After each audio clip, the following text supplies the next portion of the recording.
લોકસભાની ચૂંટણીની અંદર જે રીતે પરસોત્તમ રૂપાલાનો વિરોધ થયો, ક્ષત્રિય સમાજે જે માંગણી કરી કે તમારે પરસોત્તમ રૂપાલાની જે ટિકિટ રદ કરવાની છે ભાજપ પાસે, પણ ભાજપ એવું ના કર્યું અને ઉમેદવાર યથાવત રાખ્યા. એ પછી સાંસદ બની ગયા પરસોત્તમ રૂપાલા અને તેમને લઈને ક્ષત્રિય સમાજમાં પણ જબરદસ્ત વિરોધ જોવા મળ્યો. પણ જ્યારે હવે શંકરસિંહ વાઘેલા પોતાની નવી પાર્ટી લઈને આવ્યા છે ત્યારે તેમણે હુંકાર કર્યો છે કે હવે આપણે ભીખ નથી માંગવાની, હવે આપણે લડત આપવાની છે. નમસ્કાર, નિર્ભય ન્યૂઝ સાથે હું છું રિદ્ધિ. પ્રજાશક્તિ ડેમોક્રેટિક પાર્ટી હવે શરૂ થઈ ગઈ છે, કારણ કે હવે પહેલા અમદાવાદમાં અને પછી વડોદરાની અંદર તેમના કાર્યાલયનું ઉદ્ઘાટન કરવામાં આવ્યું અને એ જ દરમિયાન શંકરસિંહ વાઘેલા છે તેમણે હુંકાર કર્યો છે અને કહી દીધું છે કે હવે આપણે ભીખ માંગવાની જરૂર નથી, આપણે શરમ કરવી જોઈએ કે આપણે કોની પાસે ભીખ માંગતા હતા. હવે આ બધું બંધ કરવાનું છે, કારણ કે આપણે જે પણ માંગણી કરીએ છીએ એ સંતોષાતી નથી, એટલા માટે આપણે આ બધું કરવું પડે છે.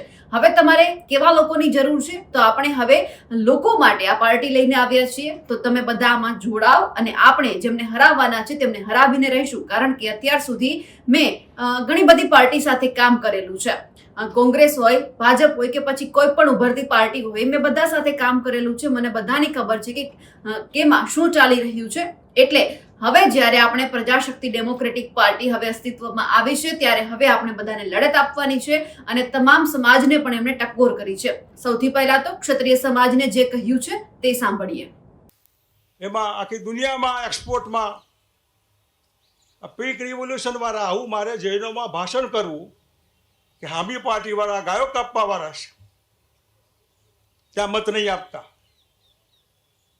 બધા મહારાજ સાહેબો આમ કરી હા. હવે એ પત્યા પછી એ પાર્ટીનું રાજ આવ્યા પછી પિંક રિવોલ્યુશનમાં નંબર 1 ગાયો કતલ કરવાની, ગાયો કાપે એવા કારખાનાનું ડોનેશન લેવાનું, રૂપિયા 200, 400, 500 કરોડ રૂપિયા પાર્ટી ફંડમાં ગાયો કપાવવાની. તો જૈનો એ વખત ક્યાં ગયા કે આ ગાયો કઈ ગાયો, ગાય કોંગ્રેસની કે ગાય ભાજપની એવી હોય કે ગાય ગાય હોય? કોંગ્રેસની ગાય કપાય તો તમને તકલીફ છે, તો ભાજપની ગાય કપાય એમાં કેમ તકલીફ નથી પડતી?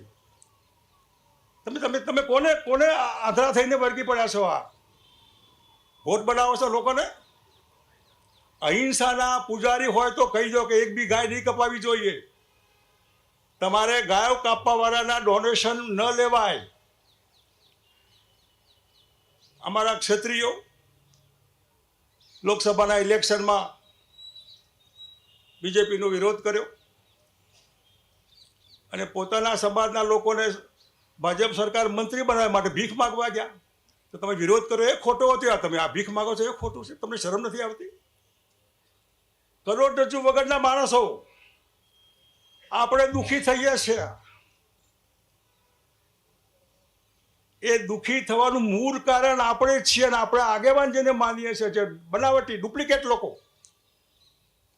જેમાં એક સમાજ કીધું, આ બીજો સમાજ ટ્રાઇબલ સમાજ, એટલે વનવાસી જંગલમાં રહેતા હોય એવું આજે પણ વલણ, તો પણ એ બરાબર. જ્યારે ક્ષત્રિય સમાજે માંગ કરી હતી ભાજપ પાસે કે તમે પરસોત્તમ રૂપાલાની ટિકિટ રદ કરો, કારણ કે પરસોત્તમ રૂપાલાએ જે નિવેદન આપ્યું હતું તેમને લઈને આખા રાજકોટ અને એમની સાથે જેટલા પણ ક્ષત્રિય સમાજ છે, એમના લોકો છે, તેમાં ખળભળાટ મચી ગયો હતો. કારણ કે બહેનો દીકરી ઉપર આ નિવેદન આપવામાં આવ્યું હતું. એટલે ક્યાંક જે સમજૂતો કરવાનો હોય ત્યાં કહેવામાં આવ્યું કે તમે જે માંગશો એ આપણે કરીશું. પણ સવાલ હતો કે ક્ષત્રિય સમાજે કહ્યું કે તમે પરસોત્તમ રૂપાલાની જે ટિકિટ છે તે રદ કરો, પણ એ કરવામાં ન આવી અને તેઓ સાંસદ પણ બની ગયા.